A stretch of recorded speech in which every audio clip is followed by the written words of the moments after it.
क्या आप जानते हैं कि भारत के कौन से राज्य में सबसे ज्यादा मात्रा में प्राकृतिक खनिज मौजूद है? इस राज्य में एक समुदाय ऐसा भी है जिसमें अगर किसी लड़के ने किसी लड़की पर रंग डाल दिया तो उसे शादी करनी पड़ती है। इसी राज्य में एक ऐसी जगह भी है जिसे भारत का लंदन भी कहा जाता है। ये राज्य एक औद्योगिक क्षेत्र के रूप में भी प्रसिद्ध है। क्या आप अंदाजा लगा पाए हैं कि हम कौन से राज्य की बात कर रहे हैं? इसी राज्य में भारतीय क्रिकेटर महेंद्र सिंह धोनी का घर भी है और भारत का पहला स्टील प्लांट भी यहीं पर मौजूद है। अब तो आप समझ गए होंगे कि हम किस राज्य की बात कर रहे हैं। आज हम बात कर रहे हैं झारखंड के बारे में। तो देर किस बात की अपना सीट बेल्ट बांध लीजिए अच्छे से और निकलते हैं झारखंड के एक शानदार सफर पर। सबसे पहले बता दें कि झारखंड को लैंड ऑफ फॉरेस्ट यानी कि जंगल की धरती भी कहा जाता है। झार शब्द झाड़ से लिया गया है जिसका मतलब होता है पेड़ पौधे पत्तियां आदि और खंड यानी इलाका। साथ ही इस राज्य को रूर प्रदेश और हीरो का गर्भ भी कहा जाता है। झारखंड की कुल आबादी 3 करोड़ 96 लाख है। राज्य की सीमाएं पश्चिम बंगाल, बिहार, उत्तर प्रदेश, छत्तीसगढ़ और ओडिशा से जुड़ी हुई है। झारखंड राज्य का ज्यादातर भाग छोटा नागपुर के पहाड़ी मैदानों पर स्थित है। साथ ही राज्य अपने ऐतिहासिक धरती, प्राचीन मंदिरों और कई दार्शनिक स्थलों के लिए भी पूरे देश में प्रसिद्ध है। झारखंड राज्य की स्थापना 15 नवंबर सन 2000 को हुई। इससे पहले ये बिहार का ही एक हिस्सा हुआ करता था। वहीं बात करें 500 ईसा पूर्व की तो उस समय ये जगह महाजनपद का हिस्सा हुआ करती थी। इसके बाद झारखंड वाला हिस्सा मगध और अंग जैसे साम्राज्यों का भी हिस्सा रहा। इतिहास में झारखंड वाले हिस्से पर मौर्य, गुप्ता, पाला, नागवंशी, रामगढ़ राज और चेरो सहित कई एम्पायर्स ने राज किया है।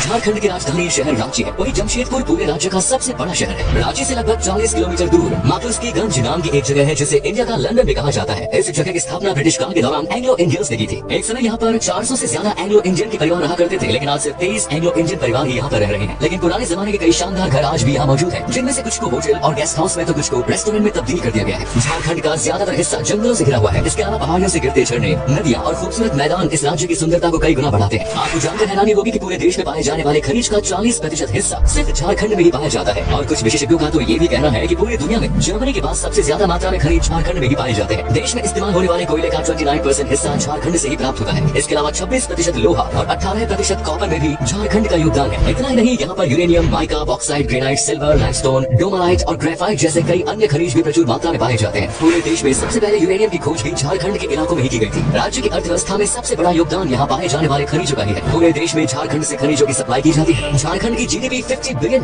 यानी लगभग 3.83 लाख करोड़ के आसपास है। जितनी मात्रा में खनिज पाए जाते हैं और उन्हें निकाला जा रहा है, उस हिसाब से यहाँ की जीडीपी काफी कम है, क्योंकि खनिज से होने वाली कमाई का ज्यादातर हिस्सा दलालों और यहाँ के भ्रष्ट नेताओं की जेब में जाता है। बिहार से अलग होने के बाद उम्मीद की जा रही थी कि अब शायद झारखंड राज्य में तेजी से विकास होगा, लेकिन 2 दशक से ज्यादा समय बीत जाने के बाद भी हालातों में कुछ सुधार नहीं हुआ। इसकी एक बड़ी वजह पॉलिटिकल इंस्टेबिलिटी भी है। पिछले 20 सालों से झारखंड की सत्ता में 1 दर्जन से ज्यादा बार परिवर्तन हो चुका है और साथ ही झारखंड बिहार से अलग हुआ है। जिस राज्य की नींव ही कमजोर हो, उसे आगे बढ़ने में थोड़ा समय तो लगता ही है। झारखंड में आज भी सिर्फ 24% लोग ही शहरों में रहते हैं और बाकी 76% लोग गाँव में अपनी जिंदगी गुजार रहे हैं। राज्य में पॉवर्टी रेट भी अन्य राज्यों के मुकाबले काफी ज्यादा है। लगभग 42% लोग झारखंड में गरीबी रेखा के नीचे जीवन यापन करने को मजबूर है। झारखंड में खनिजों के अलावा बड़ी संख्या में लोग खेती बाड़ी से भी जुड़े हुए हैं। यहाँ पर गेहूं, मक्का, उड़द, मूंग, सरसों, मूंगफली जैसे कई चीजों का खेती की जाती है। इसके अलावा आम, केला, लीची, पपीता और कटहल का उत्पादन भी किया जाता है। वहीं आलू, प्याज, टमाटर, मटर जैसे कई हरी सब्जियों का उत्पादन भी झारखंड के किसान करते हैं। लेकिन इसके बावजूद झारखंड के किसान अपने परिवार का ठीक से देखरेख नहीं कर पाते और इसी वजह से हर साल बड़ी मात्रा में झारखंड में किसान खुदकुशी कर मौत को गले लगाते हैं। भुखमरी भी झारखंड में एक बड़ी समस्या है। जिस राज्य में इतनी ज्यादा मात्रा में प्राकृतिक संसाधनों और खनिजों के भंडार मौजूद हो, वहाँ के लोग इतनी गरीबी में रह रहे हैं, ये एक हैरानी वाली बात जरूर है। झारखंड में गढ़वा नाम का एक जिला मौजूद है जहाँ हर साल मेंढक और मेंढकी की शादी करवाई जाती है और धूमधाम से बारात भी निकाली जाती है। जी हाँ,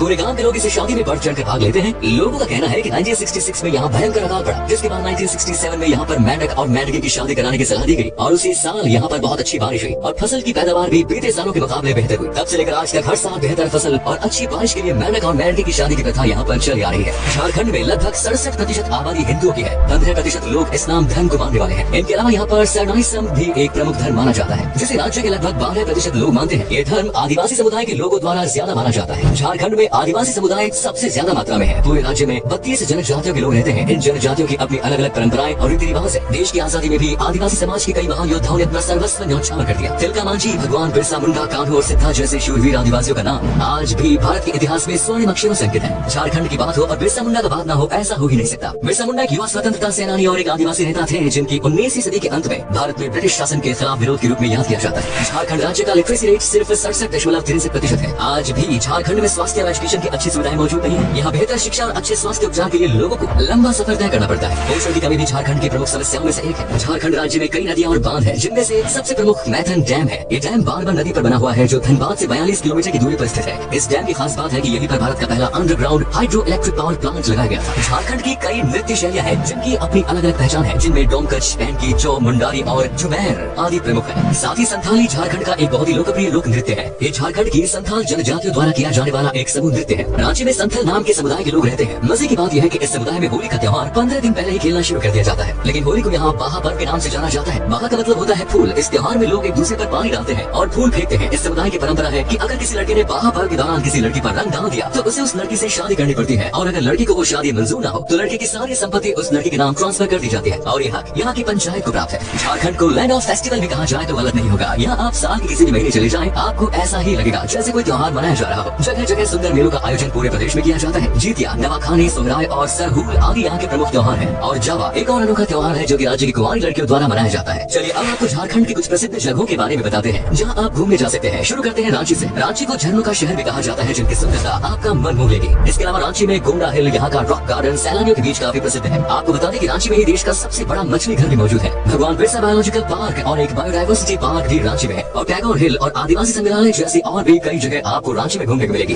साथ ही यहाँ पर कई प्रमुख शॉपिंग कॉम्प्लेक्स है और ऊंची ऊंची इमारतें भी हैं जिन्हें देखकर यकीन करना मुश्किल होता है कि ये जगह एक समय पर बिहार का ही हिस्सा हुआ करती थी। झारखंड पूरे भारत में अपने तीर्थ स्थलों के लिए भी प्रसिद्ध है। देवघर के बारे में तो आप में से बहुत से लोगों ने सुना भी होगा। यहाँ सावन के महीने में एक विशाल मेले का आयोजन होता है जिसमें देश विदेश से लाखों श्रद्धालु आते हैं। साथ ही गिरिडीह जिले में पारसनाथ नाम का एक पर्वत है जो पूरे राज्य की सबसे ऊंची चोटी भी है। ये जगह जैन धर्म का प्रमुख तीर्थ स्थल है जिसे समेध शिखर जी के नाम से भी जाना जाता है। झारखंड का जमशेदपुर अपनी स्टील इंडस्ट्री के लिए न सिर्फ हिंदुस्तान में बल्कि पूरी दुनिया में प्रसिद्ध है। इस जगह का नाम भी जमशेद जी टाटा के नाम पर ही रखा गया है। जमशेदपुर या टाटा नगर भारत का पहला प्लान सिटी था जो आज भी एक औद्योगिक केंद्र बना हुआ है। जमशेदपुर में स्थित जुबिली पार्क भी यहाँ आने वाले पर्यटकों को आकर्षित करता है। इसके अलावा धनबाद को कोल कैपिटल के नाम से जाना जाता है क्योंकि इस जिले में कई कोल की खदानें मौजूद है। और बोकारो भी झारखंड का एक प्रमुख शहर है जो अपनी इंडस्ट्रीज के कारण तेजी से विकसित हो रहा है। इसके अलावा झारखंड के दौलतनगंज में पलामू का किला है जो एक प्रसिद्ध ऐतिहासिक धरोहर है। चतरा में स्थित भद्रकाली का मंदिर माता के 51 शक्ति पीठों में से एक है। इतना ही नहीं, दुमकी में 72 मंदिर बने हुए हैं जिन्हें मनुटी के मंदिर के नाम से जाना जाता है। हजारीबाग जिले के इसको विलेज की रॉक पेंटिंग्स देखकर पर्यटक अवश्य ही रोमांचित हो जाएंगे। झारखंड घूमने जाने के लिए सबसे अच्छा समय अक्टूबर से मार्च के बीच माना जाता है। देश के सभी प्रमुख राज्यों और शहरों से झारखंड तक की रेल सेवा मिलती है। झारखंड की राजधानी रांची राज्य का सबसे बड़ा एयरपोर्ट है। इसके अलावा धनबाद, दुमका, बोकारो, जमशेदपुर में भी एयरपोर्ट मौजूद है, लेकिन वहाँ की टिकट आपको थोड़ी महंगी पड़ सकती है और सभी शहरों से सीधी उड़ान भी इन जिलों की नहीं मिलेगी। इसलिए फ्लाइट के माध्यम से झारखंड आने के लिए रांची एयरपोर्ट का इस्तेमाल करें। चलिए अब बताते हैं कि आपको कितने पैसे खर्च करने पड़ेंगे झारखंड की एक ट्रिप में। आप अगर 7 से 8 दिन की ट्रिप पर जा रहे हैं तो लगभग 17 से 18 हजार के आसपास खर्च होगा, जो कि काफी सस्ता है। तो दोस्तों ये था हरियाणा से भरी राज्य झारखंड। कैसा लगा बताइए हमें कमेंट्स में। और आप में से अगर कोई है झारखंड से तो हमें जरूर बताइए क्या कभी आपने विजिट किया है ये राज्य, और अगर किया तो एक्सपीरियंस कैसा रहा ये भी हमारे साथ शेयर जरूर करें। उम्मीद करता हूँ कि हमारा ये एपिसोड पसंद आया होगा। वीडियो को लाइक कीजिए और अपने दोस्तों और रिश्तेदारों के साथ इसे शेयर करना ना भूलें।